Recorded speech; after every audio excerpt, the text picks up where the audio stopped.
Hello to all student. Myself Abhilasha Chaudhary, your botany teacher. Second year में हम plant breeding पढ़ रहे थे और प्लांट ब्रीडिंग में हमने सेल्फ पॉलिनेटेड जो क्रॉप्स होती है, स्वपरागित जो किस्में हैं, उसमें किस तरह से इंट्रोडक्शन जो सबसे पहला प्रोसीजर है, सबसे पहला मेथड है प्लांट ब्रीडिंग में। इंट्रोडक्शन का अर्थ मैंने बताया था कि एक पौधे को या एक किसी भी ऑर्गेनिज्म को हम किसी दूसरी जलवायु में या दूसरी जगह ट्रांसफ़र करते हैं और वहाँ पर उसको प्लांट करते हैं। ओके, तो इसमें सारा प्रोसीजर है, एक तो ट्रांसफ़र करने का और फिर दूसरी जगह है वो सक्सेसफुली प्लांट हो जाए, है ना, उसकी क्रॉप की वृद्धि होने लगे और वो उस जलवायु को एक्सेप्ट कर ले, एक्लिमाइज कर ले, अडेप्ट कर ले। तो इसमें हम क्या क्या करते हैं, हमने पहले बताया था कि जो NBPGR है उसके through, national bureau of plant genetic resources है दिल्ली में, वहाँ पर सबसे पहले कहीं जब हमारी इस कंट्री में दूसरी कंट्री से कोई जर्म प्लास इस तरह का बाहर से हम इंट्रोड्यूस करते हैं, इसको इंट्रोडक्शन को हिंदी में कहते हैं पुरस्थापन। ओके, दूसरी जगह स्थापन करना। तो जब दूसरी कंट्री से हम लाते हैं मटेरियल को, तो सबसे पहले हम उसको यूज़ नहीं कर सकते, हमें एक पूरा प्रोसीजर फॉलो करना पड़ता है। उसके बाद ही हम इस देश में उस मटेरियल को यूज़ कर सकते हैं। ओके, तो पहले हमने कहा था कि NBPGR के थ्रू हम लाते हैं, उसके बाद उसको क्वारंटाइन किया जाता है। क्वारंटाइन आपको पता ही है, जर्म रहित उसको किया जाता है, कीटाणु रहित करना क्वारंटाइन कहलाता है। और इसी तरह उसको डिजीज़ नहीं हो, उसमें कोई खरपतवार उस प्लांट के साथ नहीं आ गई हो, जो कोई कॉन्टामिनेशन नहीं हो, डिजीज़, इंसेक्ट पेस्ट। ओके, तो इसके लिए हम इसमें फ्यूमिगेटेड कर सकते हैं और इसको ट्रीट करते हैं टू अवॉइड कॉन्टामिनेशन हटाने के लिए। आप इतनी जब आंसर लिखना होता है तो हम इतनी रामायण नहीं लिख पाते, लेकिन आप उसकी एक डेफिनेट पॉइंट बाई पॉइंट उसमें जो इम्पोर्टेंट चीज़ है वो ज़रूर लिखें। ओके, उसके बाद उसको phytosanitary certificate from the source of country, वहाँ से एक वो भी लाना पड़ता है certificate. The must be declared free from disease, weed and paste. If the country or material does not fulfill the quarantine rules, the material are likely to be destroyed by NBPGR or would return to the same country. ये इतना लंबा procedure है। Okay, अगर जिस देश से आया है वहाँ से ये सर्टिफिकेट नहीं मिलता है कि वो फ्री है जर्म से और क्वारंटाइन रूल्स फॉलो नहीं किए जाते हैं, तो NBPGR के थ्रू उस जर्म प्लाज को, उस मटेरियल को डिस्ट्रॉय कर दिया जाता है या वापस लौटा दिया जाता है। The quarantine control is exercised by NBPGR at prescribe part of entry. Okay, तो ये जो कंट्रोल है वो कहाँ होता है, जो कस्टम्स ड्यूटी होती है, जहाँ से भी इंटरनेशनल एयरपोर्ट्स हैं, पोर्ट्स हैं, वहाँ पर ये ड्यूटी होती है, वहाँ चेक किया जाता है। कोई भी किसी भी तरह से बाहर का मटेरियल इस तरह का नहीं लेके आ सकता।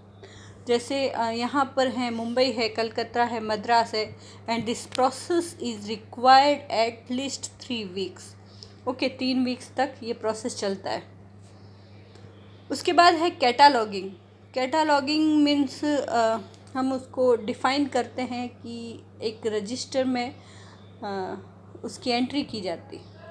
ओके, एक असेशन नंबर दिया जाता है और उसकी इंफॉर्मेशन लिखी जाती है, name of the species, crop variety, place of origin, adaptation, morphological characters are reduced. The plant material are classified into 3 groups: exotic collection, indigenous collection और इंडिजियस वाइल्ड कलेक्शन, एक्जोटिक यानी आउट इस country से बाहर, indigenous यहीं का, और wild जो अगर है कलेक्शन तो उस तरह से।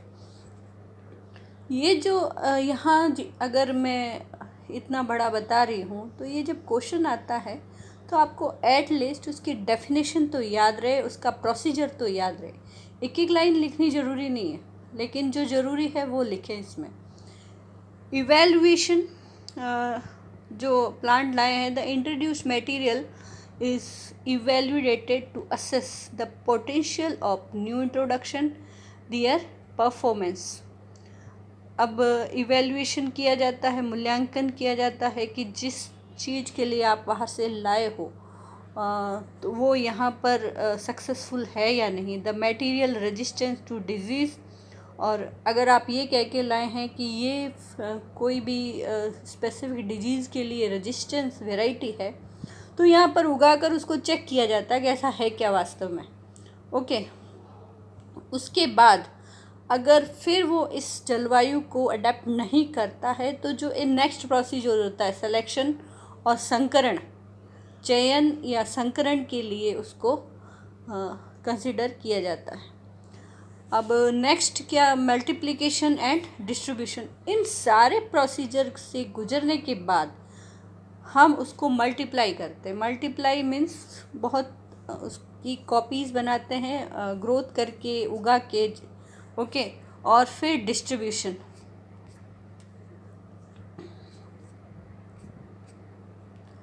After evaluation, promising material from the production may be increased by multiplication, increase किया जाता है, released for general cultivation as variety after necessary trials, जो आवश्यक ट्रायल्स किए जाते हैं। Most of there are identified for desirable characters and maintain for future use.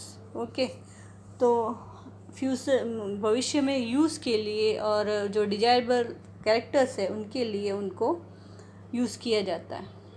एक्लिमाइजेशन, the process that lead to adoption of a variety to a new environment is called as acclimatization।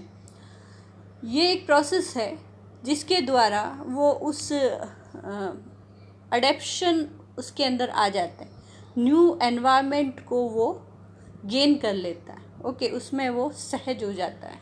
Generally the introduced variety perform poorly. नए, हमारा climate अलग है, बाहर का climate अलग होता है, तो जैसे ही हम बाहर से वैरायटी लाते हैं तो वो जनरली फेल हो जाती है यहाँ पर, और जो उसकी परफॉर्मेंस है उसको सुधारने में बहुत टाइम लग जाता है।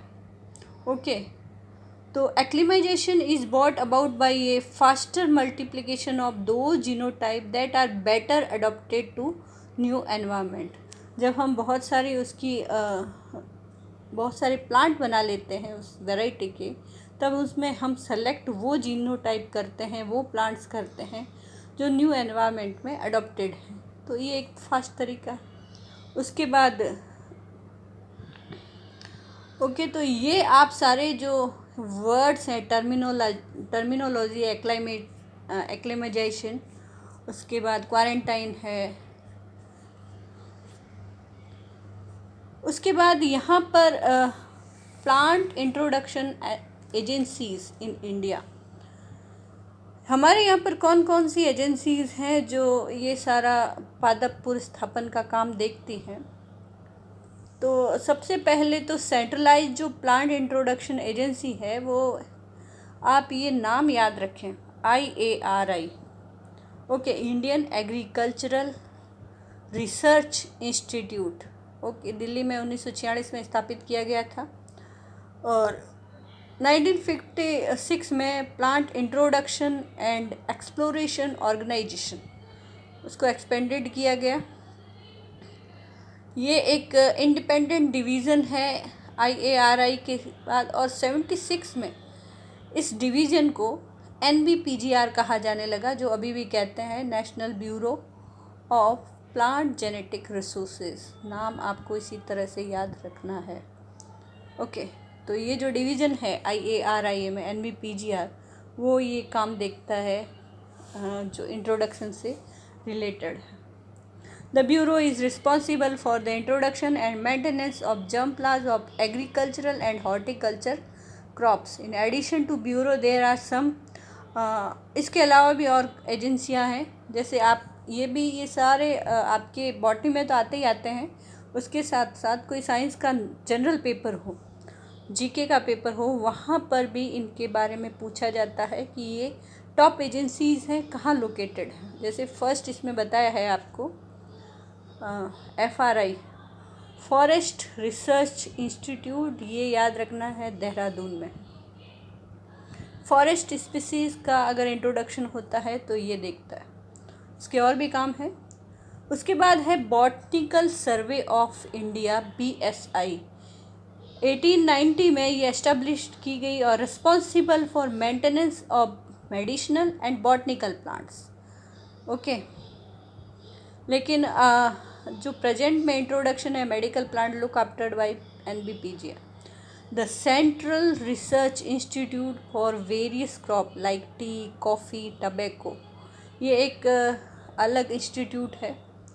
ये इनके लिए काम करता है। ये भी कोऑर्डिनेट में चलता है NBPGR के, और NBPGR तो लास्टली है ही। NBPGR has its headquarter in Delhi, IARI। इसके 4 सब स्टेशन हैं,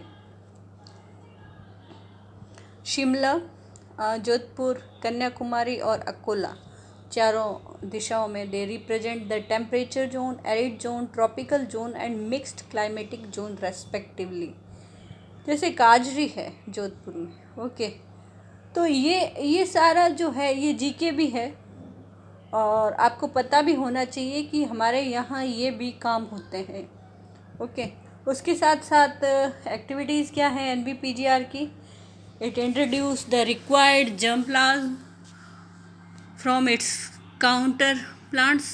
It arrange exploration inside and outside of the country, responsible for inspect and quarantine of all introduced plant, is responsible for testing, multiplication and maintenance of germ plas, maintenance of records to supply और request germ plasm. अगर किसी को अपनी research के लिए कोई germ plasm चाहिए और अवेलेबल है तो उनको वो अवेलेबल करवाते हैं।